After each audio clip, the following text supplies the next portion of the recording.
दुनिया में ऐसे बहुत से मंदिर हैं जिनकी अलग अलग मान्यताएं हैं। कुछ मंदिर झाड़ फूक के लिए जाने जाते हैं तो कुछ दैविक शक्तियों के लिए प्रचलित हैं। इन मंदिरों के प्रति लोगों की अटूट श्रद्धा भी है। नमस्कार दोस्तों, मैं हूं राहुल शर्मा और स्वागत है आपका हमारे इस खास प्रोग्राम में। दोस्तों, आज हम आपको राजस्थान के एक ऐसे मंदिर के बारे में बताने वाले हैं जिसके बारे में जानने के बाद आपके पैरों के नीचे से जमीन खिसक जाएगी। बताया जाता है कि राजस्थान से 39 किलोमीटर दूर बाड़मेर शहर है और इस शहर में हाथमा नाम का एक गांव है और इस गांव के बारे में बताया जाता है कि यहाँ एक ऐसा मंदिर है जहां अगर रात के वक्त इंसान गलती से भी कदम रख देता है तो वो हमेशा के लिए पत्थर बन जाता है। मंदिरों में होने वाले चमत्कारों के बारे में आपने कई बार सुना होगा, लेकिन ऐसे चमत्कार के बारे में आप शायद पहली बार सुन रहे हैं। आइए आपको दिखाते हैं कि आखिर इस मंदिर का सच क्या है। राजस्थान एक ऐसा राज्य है जहां अगर आसपास नजरें घुमाई जाएं तो रेत ही रेत नजर आता है। सबसे बड़ी बात तो यह है कि यहां आने जाने के लिए लोग ऊंट का सहारा लेते हैं, लेकिन यहां से 39 किलोमीटर दूर बाड़मेर शहर है और इस शहर के अंदर हाथमा गांव है जहां किराड़ू मंदिर स्थापित है। बताया जाता है कि अगर रात के वक्त इस मंदिर के अंदर कोई गलती से भी कदम रख देता है तो वो इंसान पत्थर की मूरत में तब्दील हो जाता है। गौर करने वाली बात तो यह है कि इस मंदिर को राजस्थान का खजुराहो भी कहा जाता है। हमने जैसे ही इस मंदिर के बारे में सुना, हम अपनी टीम के साथ इस बात का पता लगाने के लिए निकल पड़े कि आखिरकार इस मंदिर का सच क्या है। अगर देखा जाए तो मंदिरों में दिन रात श्रद्धालु भगवान के दर्शन करने के लिए आते हैं और वहां भक्तों का जमावड़ा लगा रहता है। लेकिन इस मंदिर में ऐसा क्या है कि रात के वक्त इस मंदिर में प्रवेश करने से इंसान पत्थर की मूरत में तब्दील हो जाता है। हम अपनी टीम के साथ सुबह 9 बजे बाड़मेर के इस मंदिर की पड़ताल करने के लिए निकल पड़े। जैसे जैसे हम अपनी मंजिल की तरफ आगे बढ़ रहे थे, हमारे ज़हन में लगातार कई सवाल खड़े हो रहे थे कि कहीं वो मंदिर श्रापित तो नहीं, कहीं इस मंदिर में प्रवेश करने के दौरान जबरन किसी को पकड़ तो नहीं लिया जाता है। आखिरकार इस मंदिर में ऐसी कौन सी शक्तियां हैं जो रात के वक्त अंदर प्रवेश करते ही इंसान को पत्थर की मूरत में तब्दील कर देती हैं। इन सभी सवालों का जवाब ढूंढने के लिए हम करीब दोपहर 12 बजे के आसपास बाड़मेर शहर के हाथमा गांव में पहुंचे। वहां पहुंचते ही हमने सोचा कि क्यों ना पहले इस मंदिर के बारे में अच्छी तरह से जांच पड़ताल कर ली जाए। हमने देखा कि वहां कुछ औरतें घड़ों में पानी लेकर आ रही थी। हमने अपनी गाड़ी वहां रोकी और हमने उन्हें बताया कि हम यहाँ के किराड़ू मंदिर के बारे में छानबीन करने के लिए आए हुए हैं। पहले तो वो मारवाड़ी भाषा में बात कर रही थी, लेकिन जब हमने उन्हें बताया कि अगर आप हमें हिंदी में बताएंगी तो हमें अच्छी तरह से समझ में आ जाएगा, उन्होंने इस मंदिर के बारे में हमें हिंदी में बताया। उन्होंने बताया कि ये मंदिर शुरू से ही स्थापित है और रात के वक्त इस मंदिर में जाने से इंसान पत्थर की मूरत में तब्दील हो जाता है। जब हमने उनसे पूछा कि क्या आपको पता है कि आखिरकार इस मंदिर में ऐसा क्यों होता है, तो उन्होंने जवाब दिया कि उन्होंने वैसे तो इस बारे में कोई ज्यादा जानकारी नहीं है, लेकिन उनके पूर्वजों ने बताया था कि इस मंदिर को एक बाबा ने श्राप दे दिया था और तब से इस मंदिर के अंदर रात में जाने से लोग डरते हैं।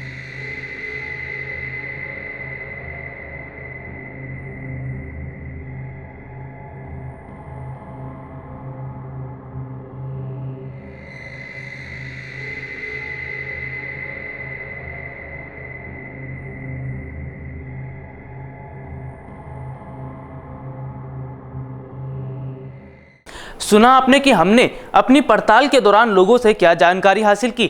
हमारी छानबीन अभी भी जारी थी और हम लगातार इस बारे में वहां के स्थानीय निवासियों से पूछने की कोशिश कर रहे थे कि वास्तव में इसका सच क्या है। हमने पुरातत्व विभाग के अधिकारियों से भी इस बारे में पूछताछ की और उन्होंने इस मंदिर के बारे में हमें जो जानकारी दी उसे सुनते ही हमारे पैरों के नीचे से जमीन खिसक गई। हमें विश्वास ही नहीं हो रहा था कि वाकई में ऐसा भी हो सकता है। आइए आपको दिखाते हैं कि पुरातत्व विभाग के अधिकारी ने हमें इस मंदिर के बारे में क्या बताया। पुरातत्व विभाग के अधिकारी ने हमें बताया कि यह बात बिल्कुल सही है कि इस मंदिर में अगर रात के वक्त इंसान गलती से भी कदम रख देता है तो उसका पता नहीं चलता है कि आखिरकार वो कहां चला गया है। उन्होंने बताया कि आज तक जितने भी लोगों ने रात के वक्त इस मंदिर के बारे में पता लगाने की कोशिश की है, उनका आज तक कुछ भी पता नहीं चला है। उनकी बातों को सुनने के बाद हमें थोड़ी सी घबराहट तो हुई, लेकिन हमने हिम्मत नहीं हारी और हमने यह निर्णय ले लिया कि हम इस मंदिर का पता लगाकर ही यहाँ से जाएंगे। हम पुरातत्व विभाग के अधिकारियों के साथ उस मंदिर के बारे में जांच पड़ताल करने के लिए निकल पड़े। जैसे ही हम उस मंदिर के द्वार तक पहुंचे, हमने देखा कि ऐसा लग रहा था मानो ये मंदिर नहीं बल्कि पुराना खंडर है जो सदियों से वीरान पड़ा हुआ है। मंदिर के द्वार से अंदर की तरफ देखने पर अंधकार के अलावा और कुछ भी नजर नहीं आ रहा था। हमने अपने आसपास नजरें घुमाई तो वहाँ बहुत सी ऐसी मूर्तियां दिखाई दे रही थी जिन्हें देखकर ऐसा लग रहा था कि यहाँ लोगों ने प्रवेश करने की जरूरत की थी और जिस स्थिति में वो खड़े थे उसी स्थिति में वो वहाँ खड़े हो गए। हमने जैसे ही उस मंदिर के अंदर प्रवेश किया तो हमने देखा कि वहाँ कुछ मूर्तियां नजर आ रही थी, लेकिन साफ तौर पर यह स्पष्ट नहीं हो रहा था कि आखिरकार ये मूर्तियां किस भगवान की हैं। जैसे ही हम आगे की तरफ बढ़े हमें ऐसा एहसास होने लगा जैसे हम अपने पैर हिला नहीं पा रहे हैं। हमारे पैरों में कोई मूवमेंट तक नहीं हो रही थी, लेकिन जैसे तैसे हमने अपने पैरों को घुमाकर ठीक किया। पुरातत्व विभाग के अधिकारी भी हमारे साथ मौजूद थे। उन्होंने बताया कि आगे जाना खतरे से खाली नहीं है, शाम होने का वक्त हो गया है और उनकी बातों को सुनते ही हम मंदिर से बाहर आ गए।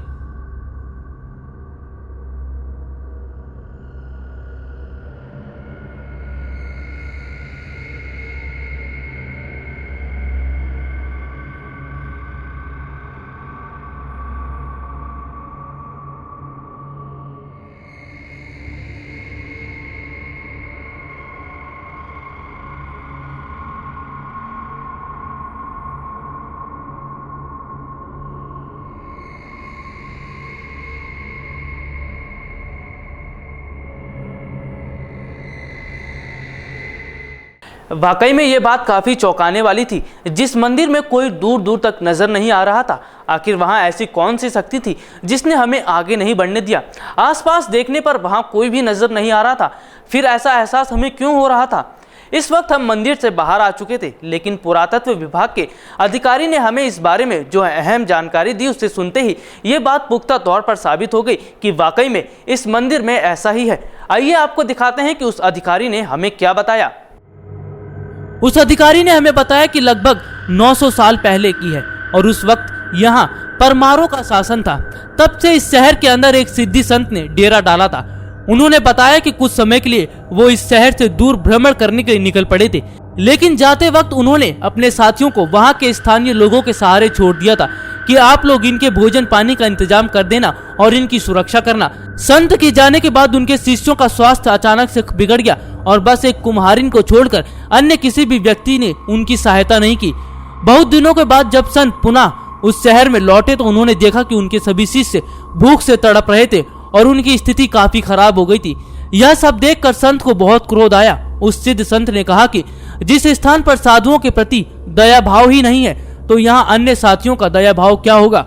उनके गुस्से को देखकर ऐसा लग रहा था कि मानो ज्वालामुखी फटने वाला है। उन्होंने कहा कि ऐसे स्थान पर मानव जाति को रहना नहीं चाहिए। उन्होंने क्रोध से अपने कमंडल से जल निकाला और हाथ में लेकर कहा कि जो यहाँ जैसा है वो शाम होते ही पत्थर बन जाएगा। उन्होंने संपूर्ण नगरवासियों को पत्थर बन जाने का श्राप दे दिया और तब से यह मंदिर शापित कहलाता है। और यह बात बिल्कुल सत्य है कि रात के वक्त इस मंदिर के अंदर भूल कर भी कोई नहीं जाता है।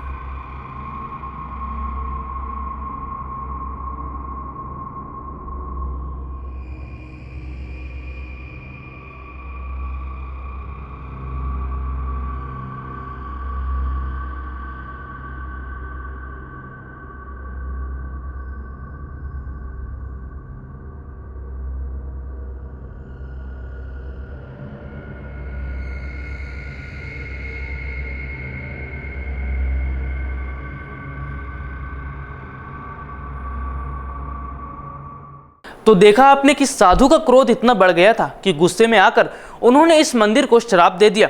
वैसे अगर उस समय के साधु संतों की बात की जाए तो उनकी शक्तियों में इतनी ताकत होती थी कि वो किसी को भी अपने श्राप से कुछ भी बना सकते थे। आज के लिए इतना ही। अगली बार आपसे फिर मुलाकात होगी, तब तक के लिए इजाजत दीजिए। नमस्कार।